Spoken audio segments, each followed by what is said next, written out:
Hi and welcome. My name is Pallavi. I'm a visual artist from India, currently based in Taiwan. And this week, I thought maybe we try to make some original art inspired from photographic references. I'm going to share with you ways on how we can make art original, even though we're trying to make and copy it from references of photographs.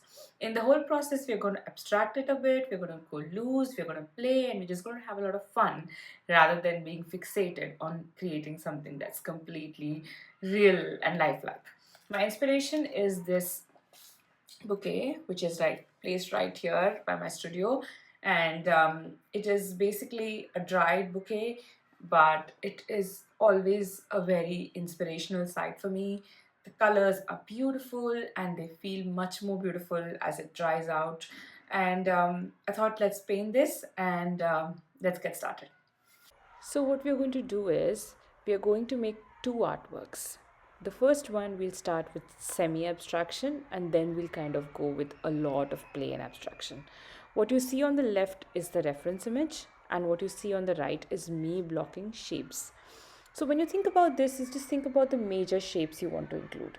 Don't think about the details, the petals, the leaves. Just look out for the major stems, the major flowers that you want to include as a part of the painting.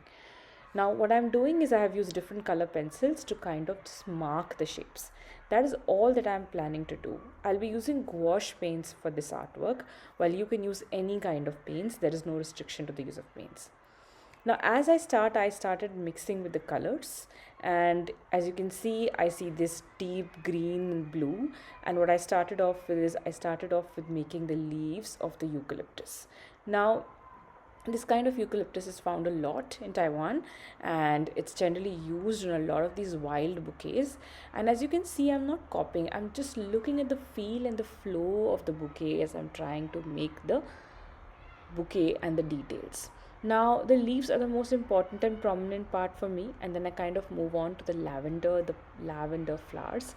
Now, these have dried up, but the color has not. So, that's really beautiful, and I noticed that. I also just put the circles and like the flowers in just like a shape.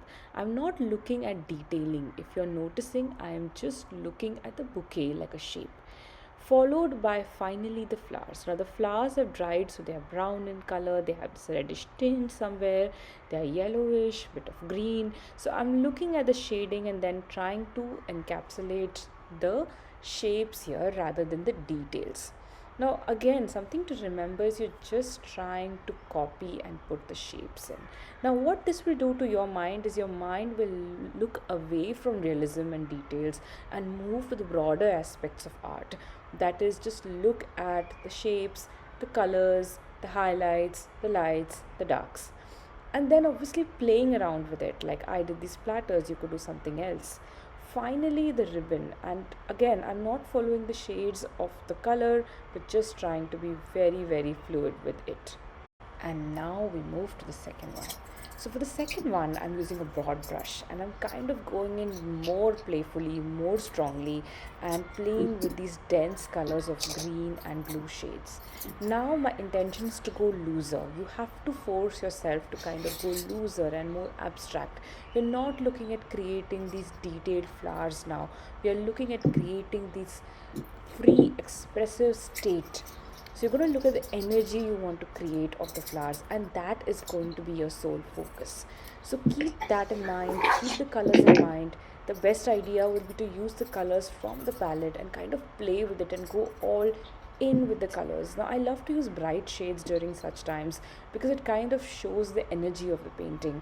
You can also use dull shades if this is what you want to go for. You can go for subtle colors, you can go for lighter strokes, but for me it's always about the broad strokes. I love to create just intentions of flowers rather than showing the complete details. And this is what gives me more freedom and play. Most of my sketchbook is about this kind of work where I let myself freedom to execute and make art that is not based on any rules or realism's principles. Now, once I'm doing this, I'm using white to kind of give highlights, darkens, lights. This all adds details to the composition. When you look at it in the holistic sense, it is that completes the painting.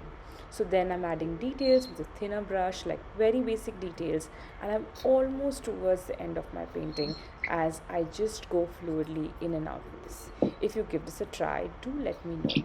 And make sure that you work on a couple of more sketches so that you understand how this works. This work is based a lot on your intuition and feeling rather than just skill set.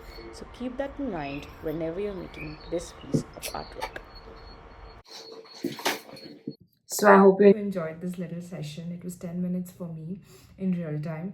And this really helps me loosen up and forget the real proportions and the realism in my mind and kind of go abstract and just play.